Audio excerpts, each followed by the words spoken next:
एक बुढ़िया थी, उसका एक ही अकेला बेटा था। रात के वक्त वह अंधा हो जाता था। बुढ़िया ने किसी तरह गोलमाल करके एक रिश्ता ढूंढा और उसकी शादी रचाई। लड़की सुंदर थी, उसके मायके वाले भी अच्छे लोग थे, मगर बुढ़िया इतनी चतुर थी कि बहू या उसके परिवार वालों के आगे उसने यह रहस्य बनाकर रखा कि लड़का रात के समय अंधा हो जाता है, यानी उसको रात में दिखाई नहीं देता।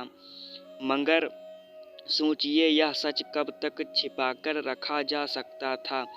शादी के बाद पहला त्योहार दिवाली आई। परंपरा के अनुसार लड़की के घर से न्योता आया। अब बुढ़िया को चिंता हुई, जाना तो था ही। उसने बेटे को सावधान करते हुए कहा, तुम बहुत सावधान रहना, रात को तुम्हें कुछ भी दिखाई नहीं देता और यह बात बहू के घरवाले नहीं जानते हैं। तुम ऐसा करना कि रात बाहर नहीं निकलना, कहीं इधर उधर नहीं घूमना, दिन रहते यात्रा करना। दूसरा यह कि वहाँ एक ही दिन रहकर लौट आना।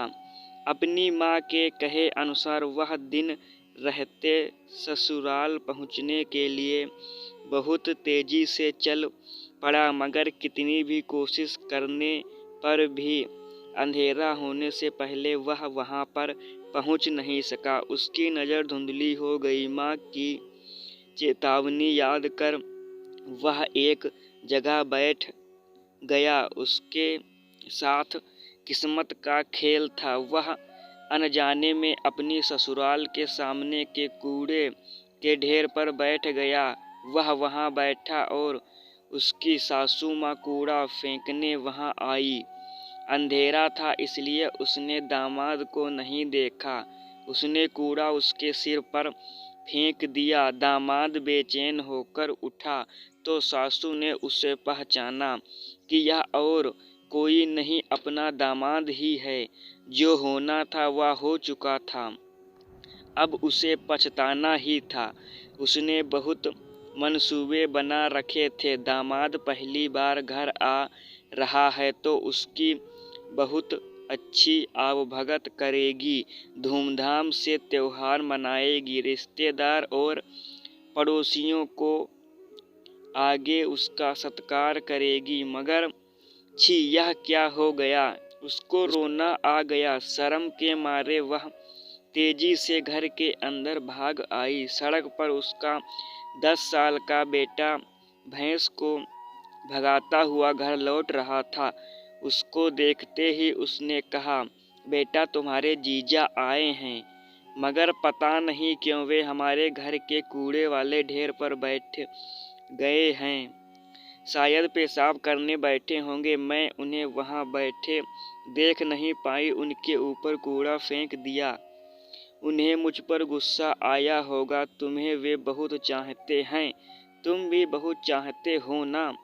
उन्हें घर के अंदर बुला लाओ। लड़का जीजा जी पुकारते हुए उसकी तरफ भागा। जमाई के पास जाकर कहा, जीजा जी आइए ना घर के अंदर, यहाँ पर क्यों बैठे हो। उसने उसका हाथ पकड़ा। रात का अंधा होने के बावजूद जमाई बहुत होशियार था। उसने जवाब दिया, मैं यहाँ कूड़े पर इसलिए बैठा हूँ कि जानूँ तो कि इसमें से कितनी गाढ़ी खाद निकलेगा। फिर मानो प्रेम से किशोर बालक के कंधे पर हाथ रख कर वह आगे बढ़ा। भैंस ने उसे घूरकर देखा। उसे धक्का मारने आई तो तेज आवाज़ सुनकर उसने थोड़ा सा पीछे हटकर पूछा, यह क्या है। लड़के ने जवाब दिया, यह हमारी भैंस है, मैं उसे चराने ले गया था। उसको तो अपना दोष छिपाना था। कहा, ओह यह भैंस बहुत ही बड़ी है। फिर वह भैंस की पूंछ पकड़कर आगे बढ़ा। इस तरह आगे बढ़ने पर वह धान के भंडार के पास आई। उन दिनों अनाज को जमीन में गड्ढा खोदकर खत्ती बनाकर उसमें जमा किया जाता था। वह अंधा उस गड्ढे में गिर पड़ा। लड़के ने घबराकर पूछा, हाय जीजा जी, क्या हो गया? क्या आपको ढंग से दिखाई नहीं देता? जवाब में दामाद ने कहा, ऐसी कोई बात नहीं है, मैं सिर्फ यह जानना चाहता था कि यह अनाज का भंडार कितना गहरा है। मैं भी इस तरह का अनाज जमा करने वाला एक भंडार खुदवाने वाला हूँ। कोई बात नहीं, तुम अब मुझे हाथ का सहारा दो, मैं ऊपर आता हूँ। यह कहकर इस प्रकार भी अपने प्राकृतिक दोष को उसने छिपा लिया। दीवार का सहारा लेकर वह आगे बढ़ गया। लड़के ने फिर पूछा, जीजा जी, आप दीवार का सहारा लेकर आगे बढ़ रहे हैं, क्या आपकी नज़र ठीक नहीं है? जवाब में उसने कहा, छी, तुम यह क्या कह रहे हो? मैं तो सिर्फ तुम्हारे घर की दीवार की लंबाई नाप रहा हूँ। घर के दरवाजे पर एक मेढ़ा खड़ा था, वह उससे टकराकर गिर पड़ा। तब मेढ़े ने अपने सींगों से उसे भौंका। लड़के ने मेढ़े को एक चाटा दिया और जीजा को सहारा देकर उठाया। फिर पूछा, जीजा जी, आपने मेढ़े को नहीं देखा क्यों? नहीं नहीं, तुम समझो मेरी बात, उसका आकार देख, उससे टकराने का मन हुआ, मगर देखो मुझे तो उसने भौंक दिया। जमाई ने कहा, अंधेरा गहरा हुआ, रात हुई, सब लोग खाना खाने बैठ गए। सामने खटिया पर थाली रखी थी। त्योहार के अवसर पर बढ़िया भोजन था तो सासू जी स्वयं परोसने आ गई। विशिष्ट संदर्भों पर महिलाएं खूब सज धज कर काम करती हैं। सासू जी नुपुर और चूड़ियाँ पहनकर परोस रही थीं। चूड़ियों की खनखनाहट से जमाई साहब ने समझा कि मेढ़ा दोबारा आया है। वह डर गया। घबराहट में आवाज़ सुनकर उस तरफ अपनी प्लेट उठाकर फेंकी। वह प्लेट सासू के पांवों पर लगी। वह घबराहट में रसोई की तरफ भागी। सासू को लगा कि जमाई गुस्से में उससे बदला ले रहा है। एक तो यह कि उसके सिर पर कूड़ा डाल दिया था और दूसरी वजह यह कि बेटी को खाना परोसने के लिए भेजना था। फिर बेटी ने खुद उसे खाना परोसा। रात को खाना खाने के बाद पति पत्नी दोनों कमरे में लेटे, बाकी लोग नीचे बाहर के बरामदे में लेटे थे। ऐसा हुआ कि आधी रात उसे पेशाब करने का मन हुआ। अंधेरे में लड़खड़ाते हुए दीवार का सहारा लेकर किसी तरह वह पिछवाड़े तक गया। काम पूरा होने पर उसे मकान का दरवाजा नहीं दिखा। भटक कर वह उस जगह पहुंचा जहां पर सासू जी सो रही थी। यह सोचकर कि वह अपनी पत्नी है, उसने सासू के पांव छू दिए। अंधेरे में सासू जी ने समझा कि कोई चोर है। उसने चिल्लाकर पूछा, कौन हो?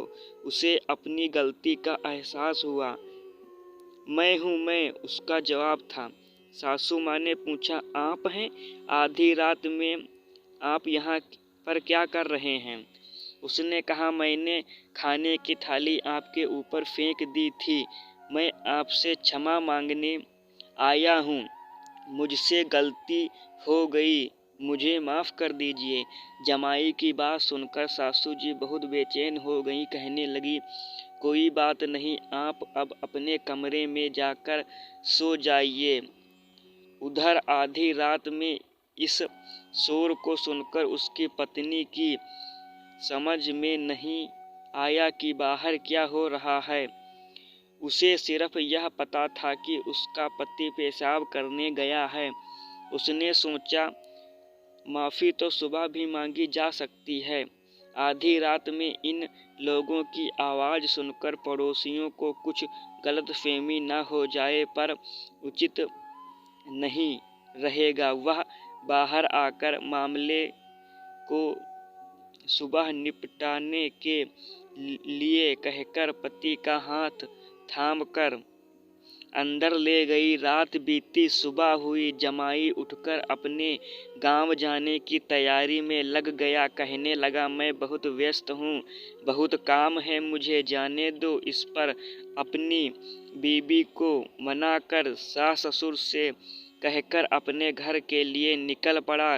किसी को भी पता नहीं चल सका वह रात का अंधा है। अपने इस कुशल व्यवहार पर खुशी मनाते हुए वह अपने गांव लौट गया।